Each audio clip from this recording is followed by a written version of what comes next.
जब तक चल रही थी तो वो ट्रेन थी। मुसाफिरों की हमसफर थी, राहगीरों की राजदार थी, मंजिलों तक पहुंचाने वाली मददगार थी। लेकिन जब वो टकराई तो ताबूत बन गई।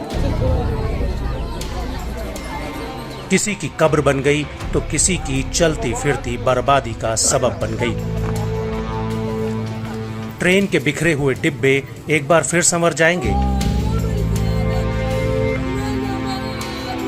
लेकिन हादसे के बाद जो परिवार बिखरे हैं उन्हें समेटने में सदियां लग जाएंगी। रोते बिलखते ये चेहरे अखिलेश यादव के घर के हैं। घर में मातम पसरा है, मां मौन है, बाप बेसुध है।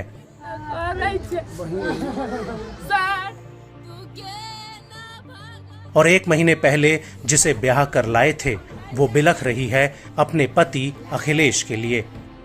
अखिलेश भी उसी ट्रेन में सवार थे जिसकी दुर्घटना से देश ही नहीं दुनिया तक दहल गई। हादसे के 3 दिन बाद भी अखिलेश का कुछ नहीं पता। ये तक नहीं पता कि वो जिंदा है या नहीं, और जिंदा है तो फिर किस हाल में है और किस अस्पताल में। हमको जानकारी मिला है कि वो गाड़ी एक्सीडेंट हो गया। पता है नहीं लग रहा है कि नहीं है। हम लोग यहाँ पूरे परेशान है एकदम।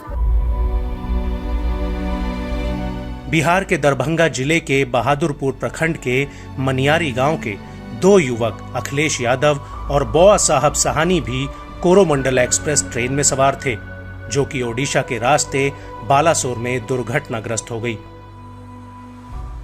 ये दोनों नौकरी के लिए चेन्नई जा रहे थे, लेकिन नौकरी तो नहीं, हाँ, नियति को कुछ और मंजूर था।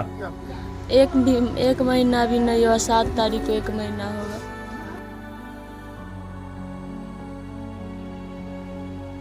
एक महीने पहले जिसके साथ 7 फेरे लिए थे, अब उसी पति को लेकर यह हादसा बार बार प्रताड़ित कर रहा है। अखिलेश की जानकारी किसी को नहीं मिल पा रही है। मोबाइल पर पति की तस्वीरें देख रूपा बार बार बेहोश हो जाती है।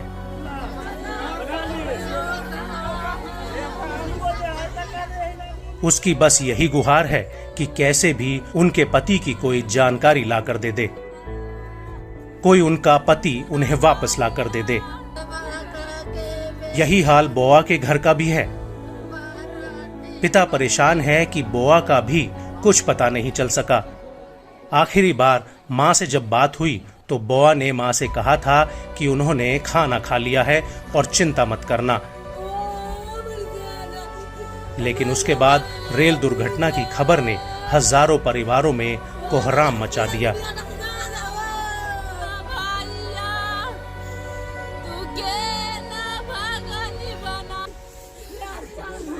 अखिलेश और बउआ साहब दोनों साथे निकला, हाँ, और वहाँ है से उसी गाड़ी पर बैठवे किया। वहाँ पर उनको संगी साथी सब इधर आया, उधर वो गया, हाँ, और उसी के बिहान होकर के वहाँ सब पहुँच गया 5 आदमी खोजने के लिए। अभी तक उसको कोई लापता नहीं है, एकदम पता है नहीं लग रहा है कि नहीं है।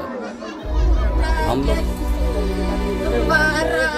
घटना की खबर मिलने के बाद से ही गांव के 5 लोग बालासोर पहुंच गए हैं और अखिलेश और बोआ की खोज में जुटे हुए हैं। लेकिन चाहे अस्पताल हो या फिर हेल्प डेस्क, कहीं से भी उन्हें जवाब नहीं मिल रहा। दोनों के मोबाइल भी बंद आ रहे हैं। जैसे जैसे समय बीतता जा रहा है, वैसे वैसे परिजन किसी अनहोनी की आशंका से टूटते जा रहे हैं। बहरहाल ओडिशा में हुए रेल हादसे के 51 घंटे बाद अब भले ही पटरी पर दूसरी ट्रेनें लौट आई हैं, लेकिन हादसे में मारे गए परिवारों की जिंदगियों को पटरी पर लौटने के लिए शायद एक उम्र भी कम पड़े।